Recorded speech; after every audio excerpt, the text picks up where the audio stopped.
ലക്ഷക്കണക്കിന് വർഷം മഞ്ഞിൽ ഉറങ്ങിക്കിടന്ന ഒരു ചരിത്രമുണ്ട് നമ്മുടെ ഭൂമിക്ക്. Ice age.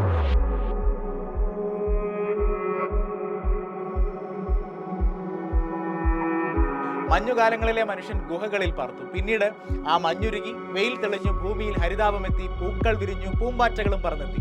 ഗുഹയിൽ നിന്നിറങ്ങിയ മനുഷ്യൻ വന്യമൃഗങ്ങളെ പേടിച്ച് മരത്തിനു മുകളിലെ ഏറുമാടങ്ങളിലായി പിന്നീട് താമസം.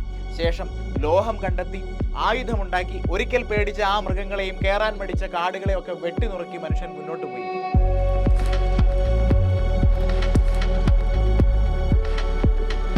കാട്ടാറുകളെയും വെള്ളച്ചാട്ടങ്ങളെയും അലറി കുതിച്ചൊഴുകുന്ന നദികളെയും അവൻ അത്ഭുതത്തോടെ നോക്കിക്കണ്ടു.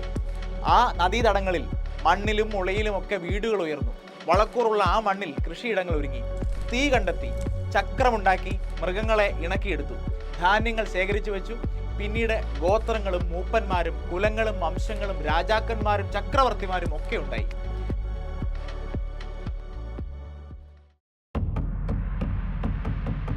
നദീതടങ്ങൾ വിട്ട് ദൂരെ ദൂരെയും വീടുകൾ ഉയർന്നു വന്നു. അവിടേക്കും നദിയെ വെള്ളമെത്തിക്കാൻ മനുഷ്യൻ പഠിച്ചു. ചിലയിടങ്ങളിൽ നദിയെ തടഞ്ഞു നിർത്തി നിർബന്ധിച്ച് ഗതി മാറ്റിയൊഴുക്കി. വീടുകൾക്ക് പുതിയ മാനങ്ങൾ കൈവന്നു. ഇന്നും നമ്മെ അതിശയിപ്പിക്കുന്ന ആരാധനാലയങ്ങൾ ഒക്കെ ഉണ്ടായി. ദൃഢതയുള്ള നീണ്ടു നിൽക്കുന്ന നിർമ്മിതികൾ, പാലങ്ങൾ, അക്വിഡക്റ്റുകൾ ഒക്കെ മനുഷ്യൻ പണിതെടുത്തു.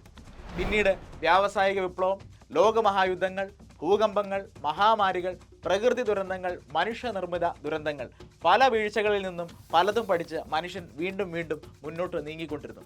ചക്രം ഉരുണ്ടുകൊണ്ടിരുന്നു. ഒരിക്കൽ പേടിയോടെ കണ്ട പ്രകൃതി ശക്തികളെയൊക്കെ വെല്ലുവിളിച്ച് മനുഷ്യൻ വീണ്ടും മുന്നോട്ട് പൊയ്ക്കൊണ്ടിരുന്നു. ദൈവം പാറക്കല്ലുകളെ കാണിച്ചപ്പോൾ മനുഷ്യൻ കോൺക്രീറ്റ് ഉണ്ടാക്കി കാണിച്ചു കൊടുത്തു. ദൈവം മരങ്ങളെ കാണിച്ചു തന്നപ്പോൾ മനുഷ്യൻ തൂണുകളും പാലങ്ങളും ഉണ്ടാക്കി.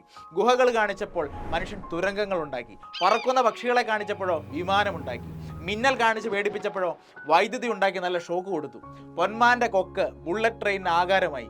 ചിതലിന്റെ കൂന എർത്ത്ക്വേക്ക് റെസിസ്റ്റിംഗ് ബിൽഡിങ്സിലേക്കുള്ള ആശയമായി. തിരിച്ച് അങ്ങനെ പ്രകൃതിക്കും ദൈവത്തിനുമൊക്കെ വെല്ലുവിളിയായി മനുഷ്യന്റെ നിർമ്മാണം തുടരുന്നു. ഇന്ന് അവന് ചെളിക്കുണ്ടിലും മരുഭൂമിയിലും സമുദ്രത്തിന്റെ ആഴങ്ങളിലും ബഹിരാകാശത്തും പാർപ്പിടം പണിയാൻ അറിയാം. അതാണ് അവൻ പഠിച്ച സിവിൽ എഞ്ചിനീയറിംഗ്.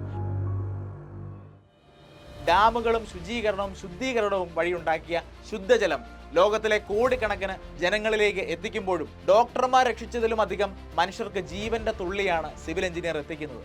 എണ്ണമറ്റ പാലങ്ങളും തുരങ്കങ്ങളും റോഡ് ശൃംഖലകളും വഴി ഈ ലോകത്തെ മുഴുവൻ ഒരേ വഴിയിലെ പല ബസ് സ്റ്റോപ്പുകളാക്കി മാറ്റുന്നു സിവിൽ എഞ്ചിനീയേഴ്സ്. ഇന്ന് ബുർജ് ഖലീഫയും താജ്മഹലും പാം ഐലൻഡ്സും പനാമ കനാലും ഹൂവർ ഡാമും ഒക്കെ തല ഉയർത്തി അങ്ങനെ നിൽക്കുമ്പോൾ അസാധ്യമായവയെ സാധ്യമാക്കിയ ഒരുപാട് സിവിൽ എഞ്ചിനീയർമാർക്ക് നമ്മൾ നന്ദി പറയേണ്ടതുണ്ട്. ഭാവിയിലെ ഓരോ സിവിൽ എഞ്ചിനീയർമാരിൽ നിന്നും ഈ ലോകം ഒരുപാട് മഹാത്ഭുതങ്ങൾ പ്രതീക്ഷിക്കുന്നു. അവിടെയെല്ലാം സുരക്ഷയും സുസ്ഥിരതയും ദൃഢതയും, അതായത് സേഫ്റ്റി, സസ്റ്റൈനബിലിറ്റി ആൻഡ് ഡ്യൂറബിലിറ്റി, അതാണ് ഓരോ സിവിൽ എഞ്ചിനീയറുടെയും ഉത്തരവാദിത്വം. Let's learn the rules like a pro so that we can break them like an artist. പഠനം ഒരു ഭാരമല്ല, ഒരു ഏച്ചുകെട്ടലല്ല, ഒരു വഴിപാടല്ല. സിവിൽ എഞ്ചിനീയറിംഗിൻ്റെ അനന്തമായ സാധ്യതകളും അപാരമായ നിർമ്മാണ നിപുണതകളും നിങ്ങൾ പഠിക്കുമ്പോൾ നിങ്ങൾക്ക് നാളെയുടെ രക്ഷകരാകാൻ കഴിയുന്നു. Welcome everyone.